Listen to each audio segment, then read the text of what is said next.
Bonjour les amis. Aujourd'hui, je voudrais vous parler du rocher. Ce rocher que vous aimez tant, où les enfants grimpent sur le rocher comme sur un mur d'escalade. Ce rocher, il est très particulier, il est là depuis des millions d'années, mais il a cette particularité que pendant sans doute des siècles, il y a eu une divinité païenne. Il était au cœur de la Loire, l'île n'était rien que ce rocher, et petit à petit, eh bien, le rocher s'est élargi. Et puis surtout, comme on en a souvent parlé, il y a ce fameux Morille, 4e évêque d'Angers, qui en fait est venu ici, qui a détrôné la divinité païenne pour y mettre non pas une divinité, mais Marie, mère de Dieu et mère des hommes. Il a mis une image de Marie, une image d'une maman tout simplement, non pas une déesse, mais l'image de quelqu'un qui est là pour nous accompagner.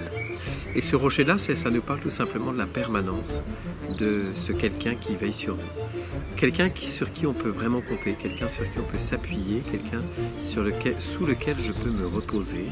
C'est quelqu'un qui est un abri, mais aussi un havre de paix. C'est pour ça qu'il y a des milliers de gens qui viennent ici.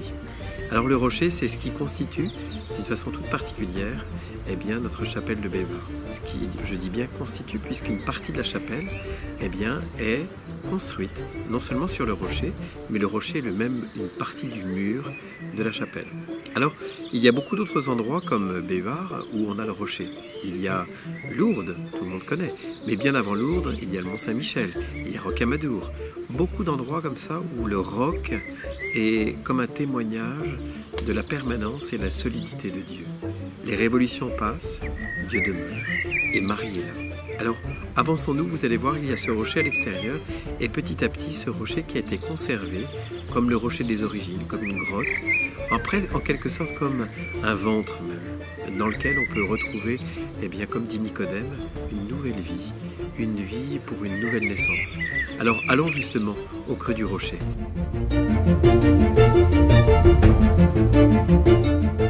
Ici, il y a le rocher qui est brut. Brut qui n'a pas été taillé, qui a été resté comme dans son état d'origine sans doute.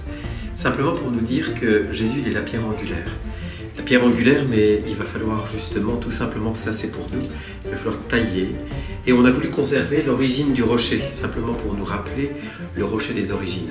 Simplement pour nous parler de ce Dieu eh bien, qui est à l'origine de toute chose. C'est comme, en quelque sorte, comme la création. Un roc qui est mal équarri, et puis plus on avance dans la chapelle, plus le rocher est taillé. Taillé, il a été tout simplement modelé aussi à travers le temps pour pouvoir mettre cette chapelle et pour honorer Marie. Peut-être que ce rocher c'est un peu nous, avec des points anguleux qui ont besoin tout simplement eh bien, petit à petit d'être polis, d'être façonnés à la manière de Dieu.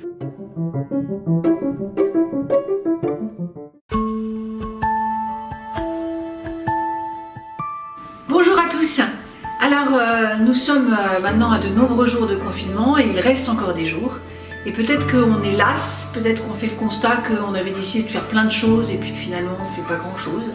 Peut-être qu'on fait le constat de s'être dit je vais réussir à prier, je vais réussir à mettre ça en place, je vais réussir... Et puis on se rend compte qu'en fait on n'arrive pas à grand-chose parce qu'il y a aussi cette pesanteur du confinement.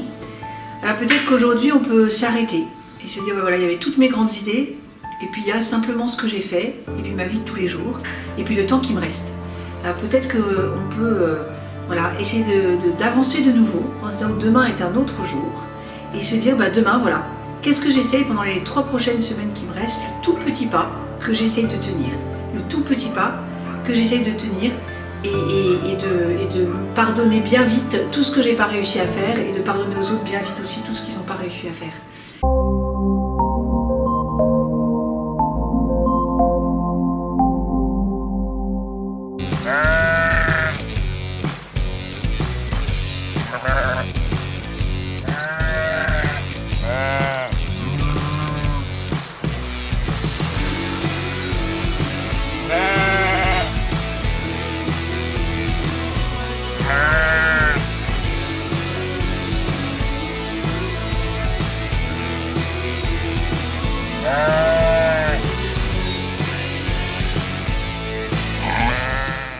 Nouveau dans votre rayon frais, le Happy Crottin de Béhuard.